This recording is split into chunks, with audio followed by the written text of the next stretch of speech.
So, welcome back to the next chapter of the heavyweight title fights of the 1990s. We're in 1993. And let's kick off.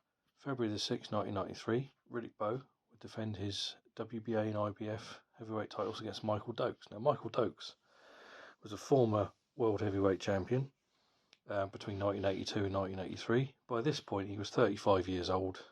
He was well past his best. And Riddick Bowe pretty much demolished him in the first round. It was a pretty terrible first offence for Riddick Bowe. I mean, I didn't blame him for taking the fight.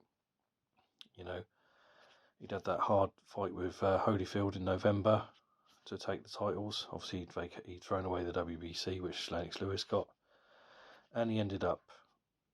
This was a walkover for him. So he had the name Michael Dokes on his record, but Michael Dokes was well past his best. The fans in attendance at the Madison Square Garden weren't particularly impressed with the result. A lot of them were chanting bullshit at it. It was over too quick. Riddick Bowe just absolutely overwhelmed Dokes. So that's how that went. Now the next one didn't happen until May the 8th, 1993 at Thomas & Mack Center in Las Vegas. Lennox Lewis, who was of course awarded the WBC heavyweight title, would make his first defence of the championship against former IBF champion Tony Tucker. Now, Tony Tucker had won the IBF title back in 1987. He beat Buster Douglas to win it, and he famously lost it a couple of months later to Mike Tyson. Now, this fight was... Lennox Lewis got a lot of criticism for this fight, especially from the American media. I mean, not only had he been awarded the title, he hadn't won the title in the ring. He seemed to struggle, if you will, with Tony Tucker, who was seen as well past his best at this point. I mean, Lennox Lewis, he dropped Tucker in the third with a right hand. And this was the first time Tucker had ever been on the canvas as a professional, so that was a big thing.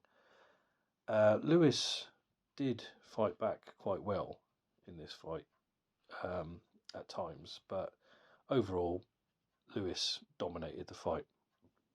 He dropped him again in the 9th from another right hand. Tucker survived and managed to continue the fight.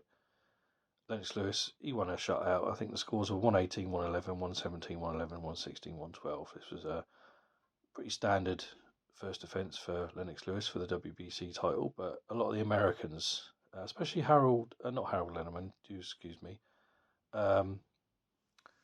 Larry Merchant, that's the guy, his name escaped me for 2 seconds there.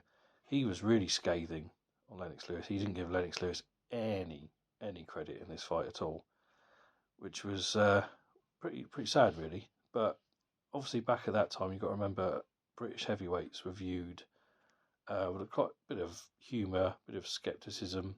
You know, obviously Frank Bruno had failed in 1986 and 1989. We had a history of guys like Don Cockle and Tommy Farr falling short at the last hurdle against the heavyweight champions. So British heavyweights weren't taking that seriously. So, and obviously Lewis hadn't won the belt in the ring, so there was a lot of hoo-ha there. So you can kind of understand it. Right, next one. May the 22nd, 1993, the RFK Stadium in Washington, D.C. Riddick Bowe would make the second defence of his WBA and IBF titles against Jesse Ferguson. Now, only the WBA title was actually on the line here. The IBF refused to sanction this one for the title.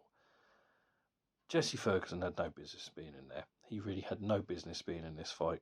It was quite tragic, really.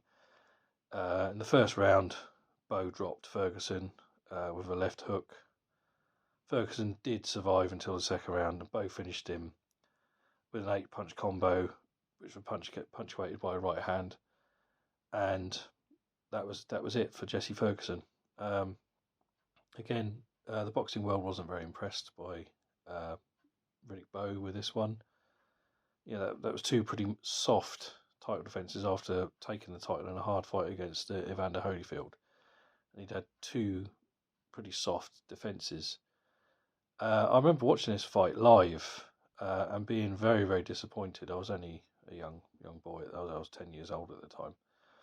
And being very, very disappointed with this one. And it's kind of sad to think that Riddick Bowe's championship reign wasn't that memorable, really. You know, he'd taken the titles in that huge fight with Evander Holyfield in November '92, which of course won the Ring Magazine title fight of the year. And then he threw the WBC belt away. Some would say to avoid Lewis. I tend to agree with that. Some would say there are other excuses for that. And then he had two pretty soft defences. So, you know, it wasn't the best of title reigns for Riddick Bowe up to this point. Anyway, we skip ahead to June the 7th, 1993 at the Thomas & Mack Centre. Tommy Morrison would face George Foreman for the vacant WBO title. Now, I remember when this fight was announced at the time, being really excited because obviously George Foreman, although he was older, he was still a power puncher. He still kept that punch with him. And Tommy Morrison, as we know, was a fucking savage warrior. You know, he was an absolute warrior, both guys. I remember being so excited, so psyched up for this fight, watching this fight, waiting for the fireworks to come. And they never came. I mean, at the time, I was very, very disappointed. Tommy Morrison took a unanimous decision. The scores were 117-110 twice and 118-109. Clear victory for Tommy Morrison. He took the vacant WBO title. He was finally a world champion. And I just remember George Foreman had his moments in there. He landed some very, very heavy right hands here and there. But Tommy Morrison fought the perfect fight. Now, I can appreciate it now, watching it back now, all these years later, over 30 years later, I can appreciate it. He did what he had to do. He knew his jaw was suspect, obviously after the Ray Mercer knockout in 1991. He knew that George Foreman was a savage puncher, and he knew he probably couldn't take those punches. So he fought the perfect game plan.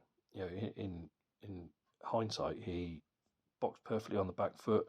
He was countering George. He was landing combinations, and George Foreman couldn't catch him. And Tommy Morrison took the unanimous decision and took the title. But I just remember at the time being very, very disappointed because obviously we expected a big firefight between the guys, and it never really caught fire. But in hindsight, like I say, Tommy Morrison fought the perfect fight, finally became a world heavyweight champion. Yeah, there was the whole thing of the great white hype at the time, which is very unfair. You know, I mean, it's one of those things. Race does play a part in boxing. It always has done since the beginning of the Queensberry rules. You know, it's just one of those things that happened. I don't particularly like it, either side, black or white. I don't care. You know, when they push that narrative in 1982, they pushed it with Larry Holmes and Jerry Cooney, you know, the black versus white thing. And then finally, all the great white hype, Tommy Morrison had finally won a world title. Now, side note here, Tommy Morrison was very upset because he claimed to have, I think it was Cherokee lineage. And he was always upset that he was classed as a great white hype and not a Native American hype. But, you know, it is what it is. He had white skin, you know, that's the way they pushed it. So Tommy Morrison was finally a world champion. He took the WBO title. Now the next one, this was Tommy Morrison again, August the 30th, 1993 at the Kemper Arena in Kansas City, Missouri. Tommy Morrison, now this is a crazy story. If you've never heard this story, you would think I was making it up. Tommy Morrison successfully defended the title against Tim Tomaszek by TKO in round 4. Now Morrison was he was supposed to fight Mike Williams, who actually appeared with him in Rocky V as the character Union Kane. In the movie, Tommy Morrison's character, Tommy Gunn, beat Union Kane to win the title. So of course, boxing world, both guys were actual fighters. They stuck him in with Mike Williams to have this title fight to make the movies real, if you will. However, a little while before the fight, Mike Williams withdrew. He refused a pre-fight drug test for whatever reason. He claimed it was about money. Some people claimed he just refused the pre-fight drug test. So he ran off. He fucked off. He left the arena, and we were left with Tommy Morrison with no opponent. However, Tim Tomaszek, who is a underground level, barely a journeyman kind of fighter, had been basically spoken to and said, look, you know, if this fight goes south, are you willing to fight? Now, the legend has it that he was actually eating a hot dog and drinking a beer when the promoters approached him and said, look, Williams has fucked off. Would you mind taking his place in this fight? And he kind of said, yeah, okay. So he got some gloves, got some shorts, and took a terrible beating in there. Tommy Morrison beat the shit out of him for 4 rounds. The fight was stopped. The crowd were not happy. Tommy Morrison was not happy. This fight is best remembered, really, for the post-fight interview with Tim Tomaszek, where both his eyes swollen shut and blood pouring out of his face. Go and look it up on YouTube. It is the funniest post-fight interview you will ever see. It's funny. The guy says "Gadzooks," for crying out loud, "Gadzooks." Go and watch it. Yeah, it was a very, very, very sad, sad time for heavyweight boxing, really. I believe the fight was actually downgraded, as at the time it was officially a WBO title fight, but I'm pretty sure it was downgraded afterwards. I think people complained and said, there is no way Tim Tomaszek deserved a heavyweight title fight after that. That is fucking ridiculous. And I think that some legal stuff came in and it was actually downgraded as not a title fight. But at the time, it was officially a WBO title fight. Tommy Morrison made a successful defence against Tim Tomaszek. One of the weirdest stories in heavyweight boxing history. You've got to go and see it. It was crazy. It was nuts.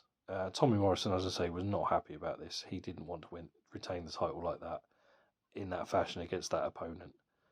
But go and have a look at it now. Tim Tomaszek challenging Tommy Morrison for the WBO heavyweight title, just purely for, the fight wasn't much, but purely for the post-fight interview. It's funny as shit. Go and watch it.